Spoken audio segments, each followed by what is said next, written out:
Olá, esse é o programa OAB Nacional, uma produção e realização da Ordem dos Advogados do Brasil. Aqui você fica por dentro das novidades da advocacia e dos últimos acontecimentos do Judiciário. Fique com a gente, já estamos no ar.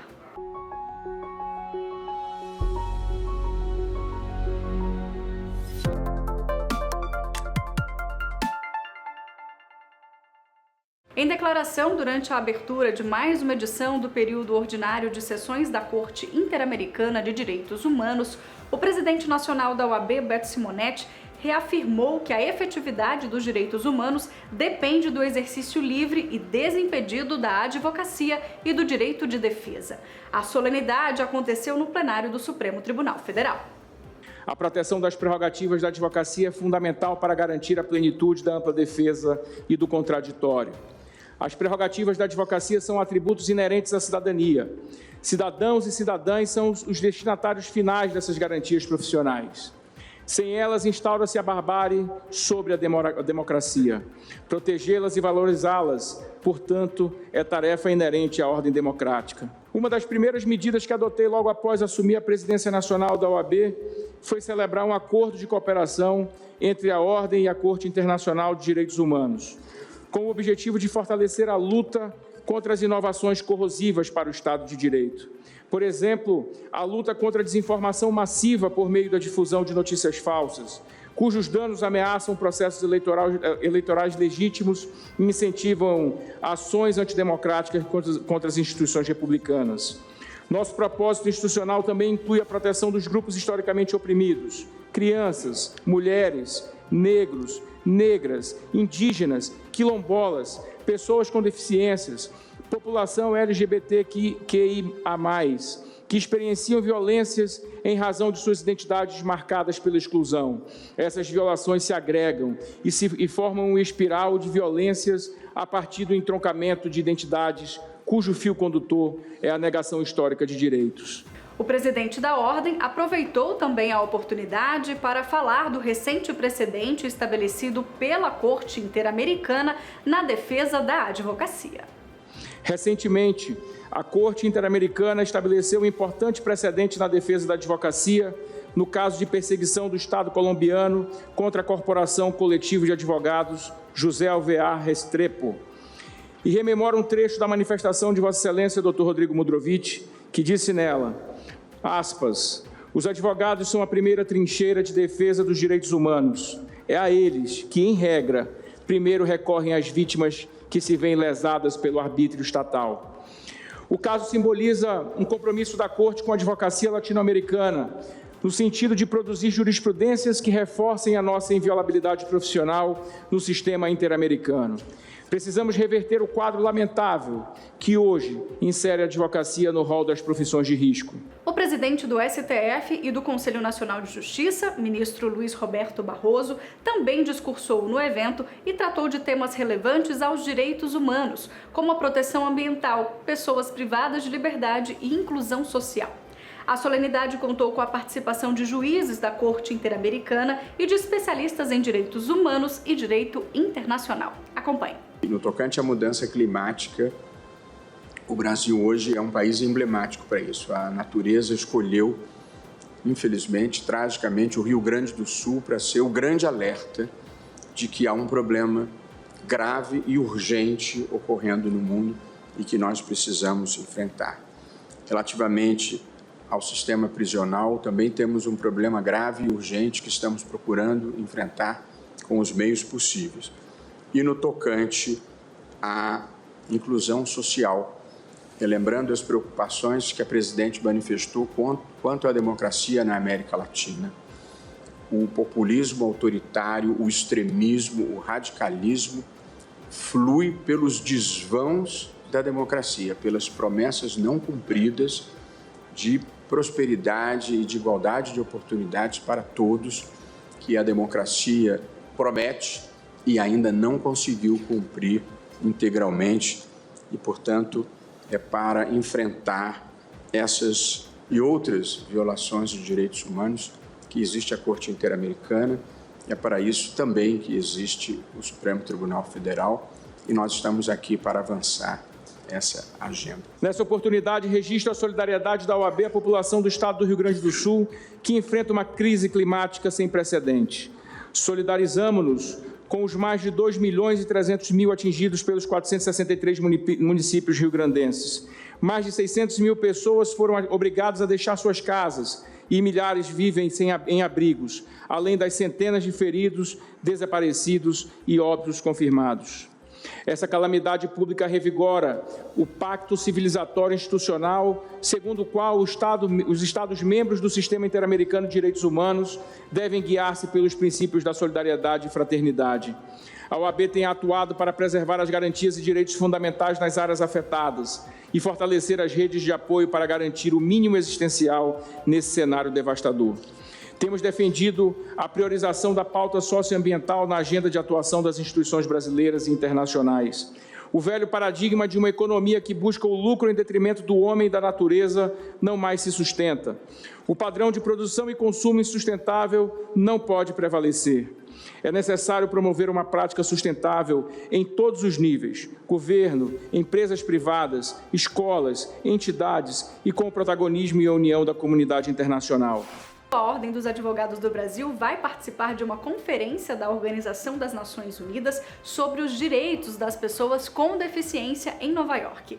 A OAB é uma das entidades que compõe o Conselho Econômico e Social da ONU. É com muita alegria que a gente vai participar pela terceira vez, representando o Conselho Federal da OAB, né? Agora na 17ª COSP, né? Que é exatamente a conferência, que é a 17ª sessão dos Estados parte, sobre a Conferência Internacional da ONU em relação a pessoas com deficiência, né?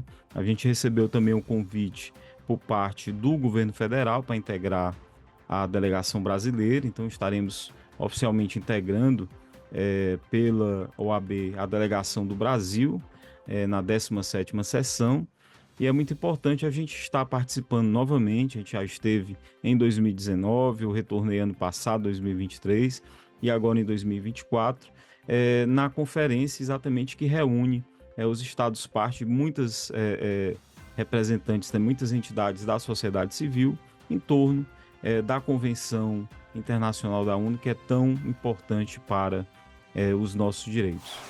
Uma análise dos dados colhidos no primeiro estudo demográfico da advocacia brasileira revelou um panorama significativo sobre a composição e a pluralidade da profissão no Brasil. Acompanhe os detalhes. Segundo a pesquisa do Perfil ADV, os resultados indicam avanços na democratização do acesso ao campo profissional, o que se reflete no alto número de jovens e nas baixas médias de tempo de inscrição na OAB, especialmente entre mulheres e negros. Apesar da maior representatividade de pretos e pardos na população, o gap de escolaridade por cor ou raça no Brasil ainda persiste, mesmo com os avanços promovidos por políticas inclusivas, como a Lei de Cotas. Esse cenário de desigualdade se impõe também para o direito como campo profissional no país. Nesse sentido, importa observar que entre os advogados e advogadas no Brasil, a concentração de brancos é significativamente maior entre os que têm 60 anos ou mais e, concomitantemente, entre os que têm mais tempo de inscrição na OAB.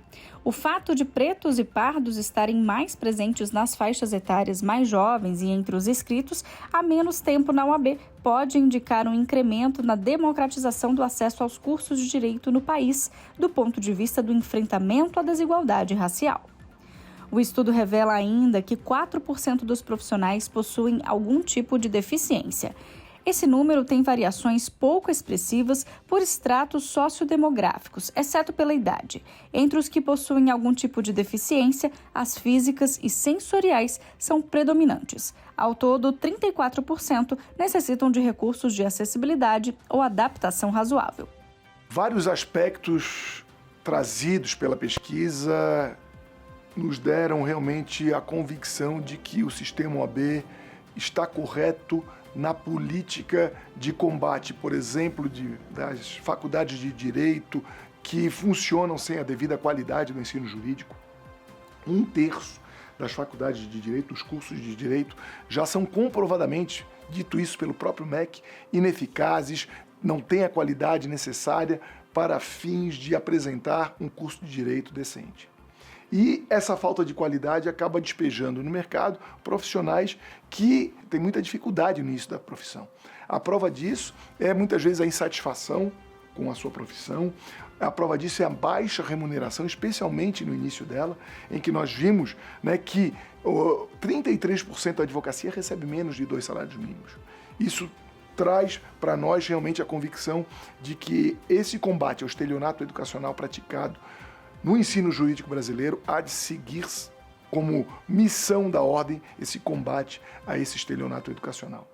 O outro ponto é a valorização da advocacia. Nós precisamos e muito seguir nessa luta em prol dos honorários advocatícios. Essa luta em prol dos honorários advocatícios que se dá através da vitória conquistada no STJ, na Corte Especial, para garantir a aplicação do que diz o artigo 85 do CPC, para garantir remuneração digna à advocacia, a luta pela remuneração em dia em prol da advocacia dativa e também a importância da aprovação de um PLC que tramita no Congresso Nacional, que é o PLC 80, que busca garantir a presença da advocacia nas mediações realizadas dentro do sistema de justiça. Hoje os sejustes estão realizando mediações sem a presença do advogado, excluindo o advogado do mercado de trabalho, o que acaba gerando prejuízo à profissão e também ao próprio cidadão que não recebe a devida assistência jurídica. Então são situações que nós analisamos e precisamos cada vez mais estarmos focados nessa valorização profissional. E um outro foco também, obviamente, é a luta pelas prerrogativas, uma luta constante do sistema OAB, e a principal delas que se dá hoje na luta pela preservação da sustentação oral, da importância do uso da palavra pela advocacia, porque essa valorização profissional é que dá condições do advogado ser melhor remunerado, né, ter condições de se apresentar à sociedade como aquele que luta pelos direitos de cada cidadão, de cada cidadã brasileira. Não perca tempo e conheça agora mesmo a pluralidade da advocacia brasileira e todos os dados colhidos no perfil ADV disponíveis em oab.org.br. O presidente nacional da OAB, Beto Simonetti, participou virtualmente da primeira Conferência Estadual de Interiorização da Advocacia Sergipana. Na ocasião, ele ressaltou o compromisso da gestão em interiorizar cada vez mais o espaço que é de direito da advocacia. Quero dizer que para mim é uma honra estar aqui com todos vocês, ainda que virtualmente, para poder testemunhar esse grande evento que trará luz a temas atuais e pautas voltadas ao exercício profissional do interior do estado. O município de Lagarto será hoje o palco principal do compromisso desta gestão de interiorizar cada vez mais o espaço que é de direito da advocacia. Na verdade, essa é uma bandeira da OAB Nacional e de todas as seccionais, que tem se tornado possível graças à sintonia em fortalecer advogadas e advogados dos grandes rincões do nosso Brasil. A conferência vem para consolidar o projeto de interiorização em Sergipe, que conta, além de outras ações, com a criação de uma nova subseção. Por isso seguimos aqui, atentos e vigilantes ao desenvolvimento e avanço da nossa profissão. Aproveito e peço licença para lembrar de tantas conquistas alcançadas pela seccional sergipana e todas capitaneadas pelo nosso querido amigo presidente valoroso Daniel Costa, como, por exemplo, a atuação da seccional na implantação de coworkings, projetos de empreendedorismo na advocacia, regulamentação da advocacia dativa e tantas outras novidades que cada um de vocês sentem na pele e presenciam rotineiramente em cada dia de trabalho. Lembro que ainda neste ano, o mais breve possível, traremos melhores condições e coworkings para as subseções de Tobias Barreto, Itabaianinha e da sede da regional aí em Lagarto. E não há e não pode haver distinção entre advogado da capital e de nenhum outro lugar do país. É preciso deixar claro, de uma vez por todas, que o olhar sensível às reivindicações da advocacia do interior transformou para sempre a relação entre o Conselho Federal, as seccionais e as subseções. Essa primeira conferência de interiorização da advocacia sergipana, ela vem para consolidar o grande projeto de descentralização das ações da OAB Sergipe aqui no estado, atendendo também ao projeto macro que é aplicado no Conselho Federal. O OAB Sergipe direciona as suas ações para a advocacia e não sendo mera retórica, com cursos, com eventos esportivos, com eventos culturais, levando de fato a nossa estrutura para o interior do estado. E essa conferência ela vem para realizar e discutir as principais dificuldades da advocacia do interior e como poderemos projetar os próximos anos para melhorar a nossa atuação como instituição, mas, acima de tudo, para trazer estrutura e melhores condições de trabalho para os nossos colegas que trabalham no interior. Nós recebemos a advocacia do interior de todo o estado. Aqui em Sergipe nós temos 6 grandes regiões e a adesão foi imensa.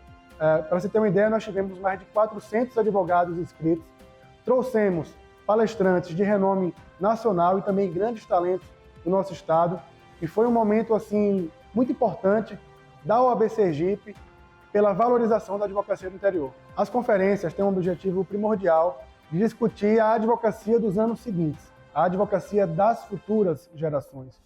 E nessa nossa conferência, nós discutimos principalmente os efeitos da tecnologia na advocacia do interior, mas de uma forma positiva, porque através da tela do computador, hoje em dia, é possível você advogar uma sustentação oral, direto no tribunal, por exemplo, além de ter acesso a clientes em potencial em todo o país. Então isso vem equiparando um pouco, tirando o distanciamento entre a advocacia da capital e do interior. Mas também idealizamos a necessidade de descentralizar as ações da OAB, seja com a implantação de coworkings, escritórios compartilhados, de estrutura para a advocacia do interior, descentralização e regionalização da defesa das prerrogativas e das principais pautas que a OAB normalmente traça, assim como de se manter estruturas na capital para as hipóteses em que os advogados do interior venham atender os seus clientes e aqui tem uma base para resolver os seus problemas. Agora nós vamos para um breve intervalo e voltamos na sequência com mais OAB Nacional. Eu te espero.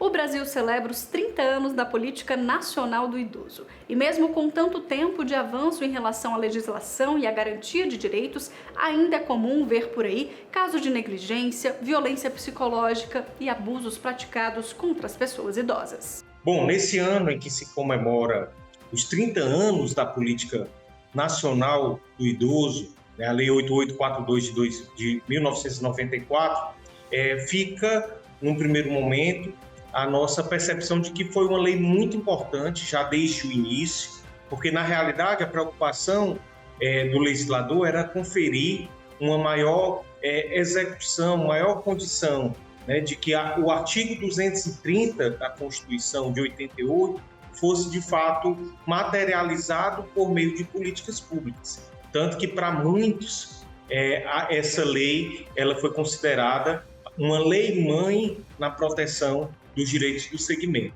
Então, passados esses 30 anos, nós vivemos um outro momento. Recentemente, o IBGE apresentou os dados do censo de 2022, onde ficou muito claro que a população brasileira ela tem, de fato, envelhecido. Então, junto a esse envelhecimento populacional, é necessário que nós revisitemos essa lei, essa política nacional, e possamos de fato, verificar o que precisa ser ajustado, em que sentido a gente pode avançar, né? Então, esse ano é um ano de muita efervescência e nós, da Comissão Nacional dos Direitos da Pessoa Idosa, juntamente com as comissões temáticas nas seccionais, temos estado vigilante a esses projetos de lei no que tange a defesa dos direitos do segmento, sobretudo aqueles que almejam a modificação do próprio Estatuto da Pessoa Idosa, que ano passado completou seus 20 anos. É importante que a gente possa ter um olhar macro, né, um olhar que permita um diálogo entre essas mais diversas gerações, das pessoas que têm mais de 60 anos e de pessoas que ainda não têm os seus 60 anos, mas que em breve vão também preencher essa condição de pessoa idosa.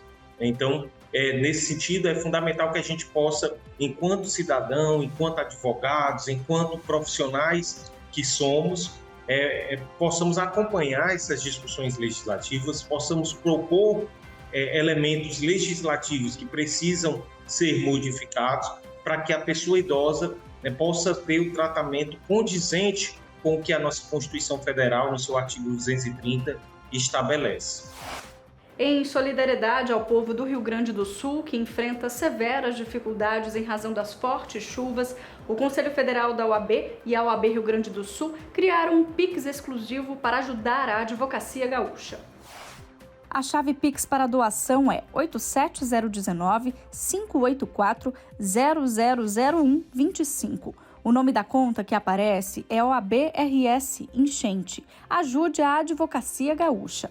Os recursos serão geridos pela OAB do Rio Grande do Sul. O sistema OAB está todo unido, solidário, para contribuir com a advocacia do Rio Grande do Sul, com a OAB do Rio Grande do Sul. E uma das formas foi criar uma chave Pix para que todos os advogados e advogadas brasileiros que queiram contribuir com a advocacia gaúcha, que façam essa doação para que nós possamos reverter em prol de estrutura, locais de trabalho, para que nós possamos permitir que os advogados e advogadas do Rio Grande do Sul tenham uma recuperação mais digna e mais célere possível. A revista Justiça e Cidadania celebra neste mês 25 anos de atuação no cenário jurídico. Além de ser um veículo de informação de alto nível, se consolidou no cenário brasileiro como um elo entre a justiça e os leitores, como ressalta o presidente da OAB Nacional, Beto Simonetti. O aniversário da revista Justiça e Cidadania é uma oportunidade para celebrarmos o papel fundamental desse editorial para a advocacia nacional. Isso porque a publicação, além de ser um veículo de altíssimo nível em informação, se consolida no cenário brasileiro como uma verdadeira parceira das funções essenciais da justiça. Um elo entre a teoria e a prática, o debate e a ação. A revista não se limita a reportar fatos e eventos, mas se engaja na construção de um debate jurídico qualificado e essencialmente propositivo. É através da publicação de artigos, entrevistas e reportagens que ela dá voz aos mais diversos segmentos da advocacia, promovendo o intercâmbio de ideias e a busca por soluções inovadoras voltadas à prática jurídica. E como presidente da OAB Nacional, reafirmo o compromisso da Ordem com a revista Justiça e Cidadania. Continuaremos a trabalhar em conjunto para fortalecer ainda mais este importante veículo de comunicação, assegurando que continue a ser um espaço de debate plural, um instrumento de aprimoramento profissional e uma plataforma de mobilização da advocacia brasileira e de todo o sistema de justiça nacional. A OAB em Mato Grosso divulgou um novo projeto da seccional, um podcast com foco na jovem advocacia. O primeiro episódio aborda a importância da capacitação e do apoio aos novos advogados, a publicidade e o marketing digital na advocacia, entre outros. Acompanhe.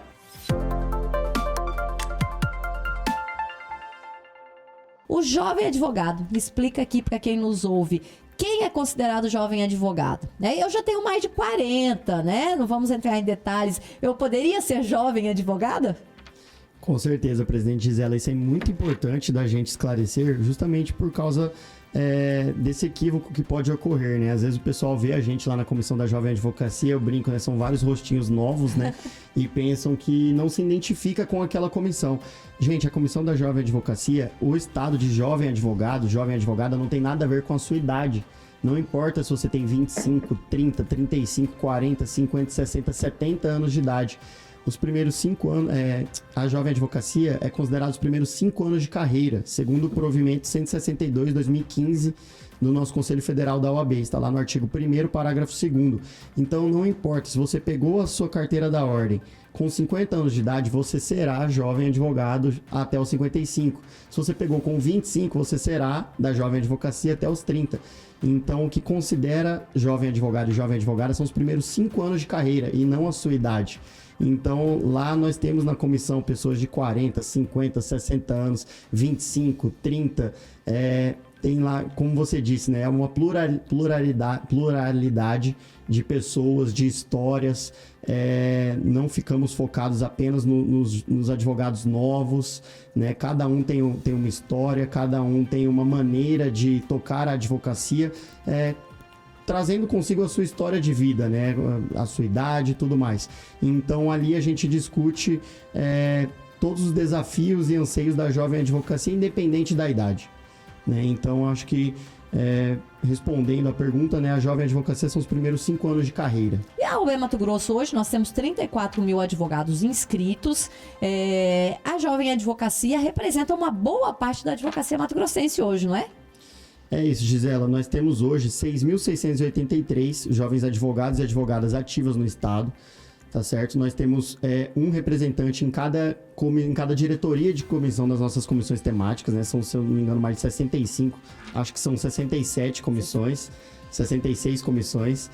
Temos um diretor jovem em cada uma dessas comissões. Na Comissão da Jovem Advocacia Estadual, nós temos hoje 334 membros, tá? Se eu não me engano, é a maior comissão da história da UAB Mato Grosso, e espero que a próxima gestão aumente ainda mais esse número e supere o nosso número atual. Nós também queremos superar esse número, queremos ver se a gente conclui a gestão com 400 membros, tá certo? Então, como você falou, né, a Jovem Advocacia hoje, ela é um número significativo nos nossos quadros da advocacia estadual. E eu costumo dizer que é a Jovem Advocacia que move não só a advocacia, né, o trabalho da advocacia no estado, mas também o trabalho dentro da ordem, né? Mudando de assunto, a ESA Nacional realizou um debate ao vivo no canal do YouTube e desta vez o tema tratou dos desafios atuais do direito civil contemporâneo, com a participação do advogado e doutor em Direito Civil pela USP, Flávio Tartucci.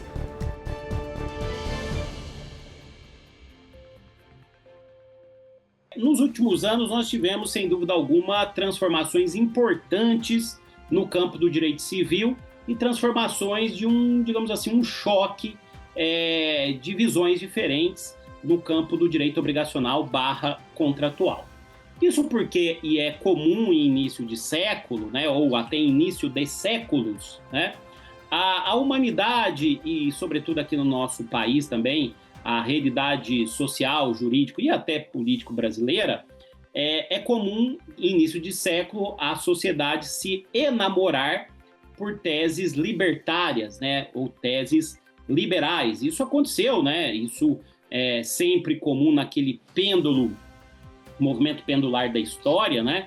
Eu até gosto de usar uma expressão em alemão, que é Zeitgeist, né, o fantasma do tempo, né, o espírito do tempo, melhor traduzindo, né? E aqui no Brasil não foi diferente, né? Porque nós tivemos, em 2019, a edição de uma medida provisória com uma feição muito, digamos assim, libertária, que foi a medida provisória 881, né? Conhecida como MP da Liberdade Econômica. Ela surge no Ministério da Economia, já era prevista essa MP, né? Com o objetivo de diminuir a intervenção do Estado e a intervenção também do Judiciário, né, nas relações contratuais e obrigacionais. E, num primeiro momento, o objetivo dessa MP era uma intervenção, digamos assim, aguda, e uma intervenção que envolveria qualquer tipo de relação contratual. Lembro que na conversão dessa MP em lei, chegou-se a cogitar até a alteração de artigos do Código de Defesa do Consumidor, né? O que não acabou vingando.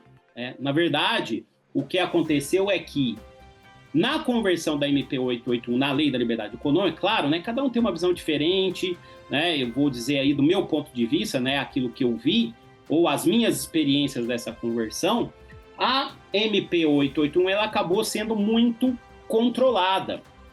Por quê? Porque os civilistas acabaram, é verdade, naquele momento até de uma forma desordenada, os civilistas acabaram atuando no Congresso Nacional para fazer alguns controles dessa lei. Este programa é mais uma produção da Ordem dos Advogados do Brasil. Aqui você fica por dentro das informações da advocacia e do judiciário, além de acompanhar entrevistas especiais, matérias exclusivas e muito mais. Eu sou Mariana Xavier e agradeço pela sua companhia. Eu te espero na próxima semana. Até lá!